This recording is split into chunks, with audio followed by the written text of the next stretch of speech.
Hello friends, welcome to my channel UK Ashu art.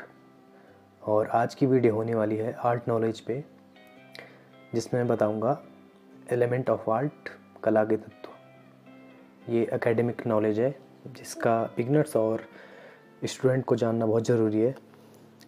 जिसमें कि first है हैंड ग्रिप, हाथ की पकड़, जिसके लिए मैंने एक वीडियो अपलोड किया था और उसमें मैंने बताया था कि लाइंस का अपने हाथ में पेंसिल को किस तरह से ग्रिप करें, इस तरह से और इस तरह से। और प्रैक्टिस के लिए बताया था लाइनिंग, इस तरह से लाइनिंग और सर्कल बनाएं और इन्फिनिटी भी बना सकते हैं और ट्रायंगल, वर्टिकल, जो भी शेप बनाना चाहें बना सकते हैं। और उसके बाद देन स्केच स्टार्ट करेंगे तो अच्छा रहेगा आपके लिए। हाथों में अच्छी मूवबिलिटी आ जाएगी। और उसके बाद है सेकंड शेप, एंगल, आकार और कोण। और इसके लिए भी वीडियो अपलोड किया था मैंने, उसके बाद इसको भी आप जाके देख सकते हैं। और इसमें बताया था शेप, स्ट्रक्चर, उसका फॉर्म समझनी है, एंगल समझना है फ़ोटो का, चाहे पोर्ट्रेट हो, चाहे स्टिल लाइफ हो, लैंडस्केप, कुछ भी कर रहे हो, उसमें जो भी आकार है उसको समझना है। और थर्ड है टोनल वैल्यू, तान, जिसके बारे में इस वीडियो में बताऊंगा। और फोर्थ है टेक्सचर, पोत, वजन। और फिफ्थ है शेप, अंतराल,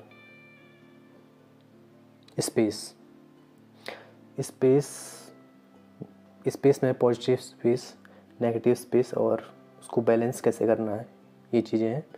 और इसी के साथ ही जुड़ा हुआ है 6 नंबर पे कंपोजिशन, योजना, जिसमें कुछ बेसिक रूल होते हैं जिससे पेंटिंग काफ़ी अच्छी डेवलप होती है।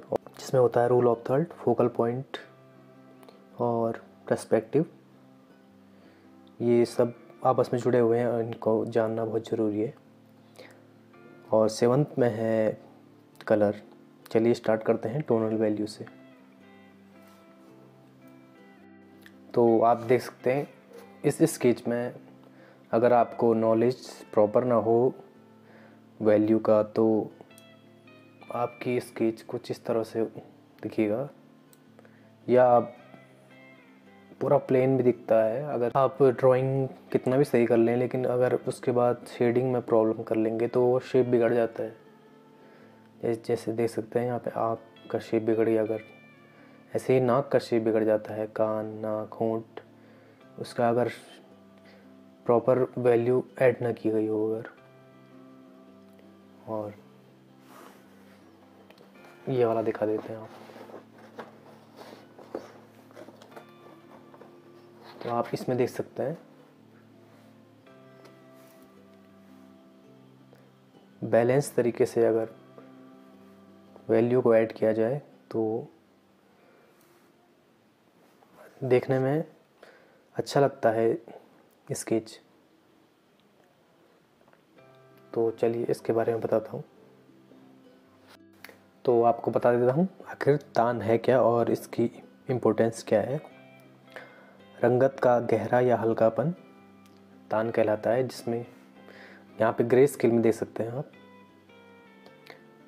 यहाँ पे इसको ये लाइट होते जा रहा है और इधर साइड डार्क होते जा रहा है, तो इसमें गहरापन और हल्कापन आता जा रहा है, जिससे टोन का निर्माण होता है।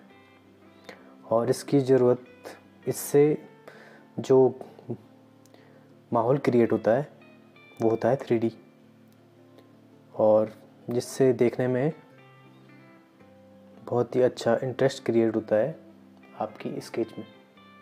क्योंकि आप नॉर्मल सर्कल ड्रॉ करेंगे तो वो कोई फील नहीं देगा। पर इसी में यहाँ पे देख सकते हैं आप, शेडिंग के बाद ये 3D लुक दे रहा है, तो इसीलिए टोनल वैल्यू की जरूरत पड़ती है। और इसमें बहुत ही ज़रूरी चीज़ें हैं, इनको जानना ज़रूरी है। जिसमें highlight, middle tone, dark tone, reflect light, cast shadow और डेप्थ। हाईलाइट सबसे हाईलाइट माना जाता है मिडिल टोन, और जो मिडिल टोन होती है इसकी भी कई फॉर्म निकल सकती हैं, जैसे आप यहाँ पे देख सकते हैं, इसमें भी अलग अलग फॉर्म निकलेगी। वैसे ही डार्क टोन में अलग फॉर्म निकलेगी, इनमें और 3-4 बहुत सारी फॉर्म निकल सकती हैं,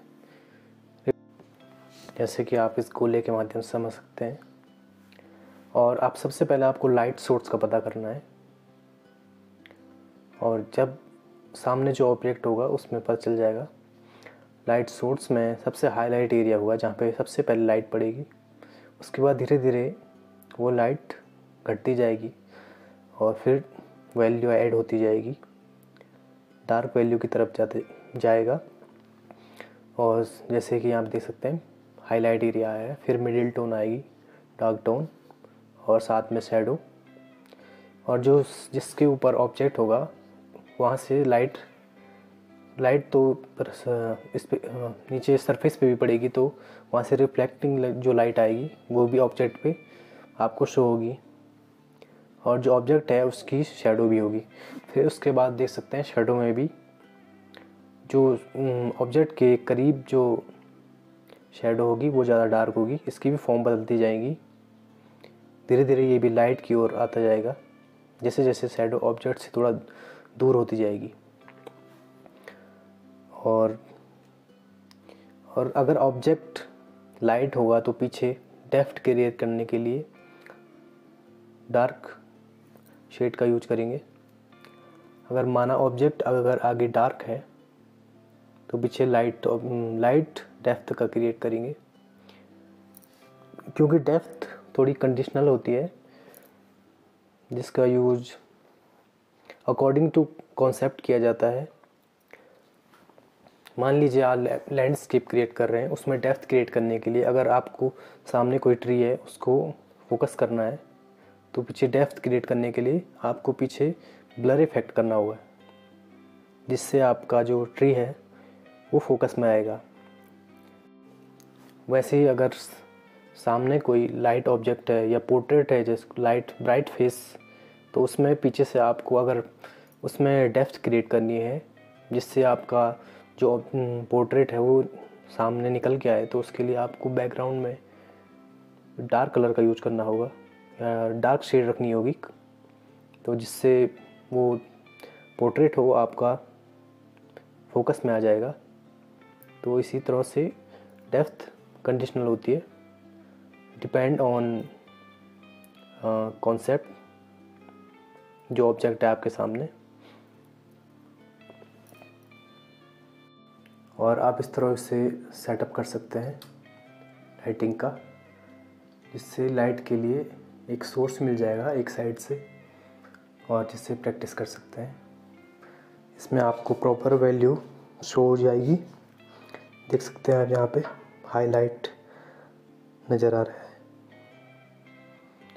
आप सिंगल ऑब्जेक्ट भी रख सकते हैं, और इसकी शैडो भी पड़ रही है, कास्ट शैडो।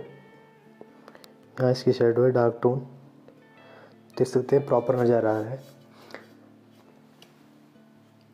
इस तरह से प्रैक्टिस कर सकते हैं।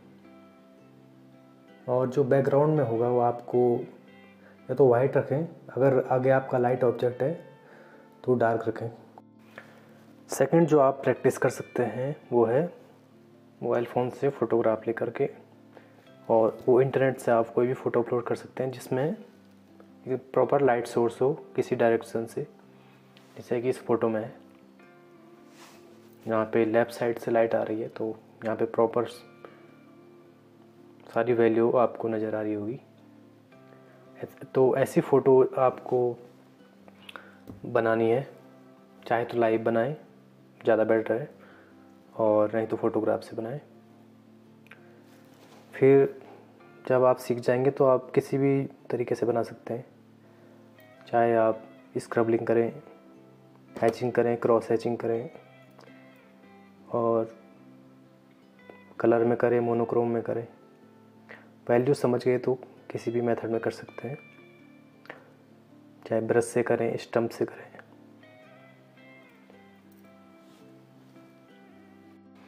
तो आई होप आपको काफ़ी चीज़ें समझ में आई होगी, जिन्हें नहीं पता होगा, और जिन्हें पता होगा तो अच्छी बात है।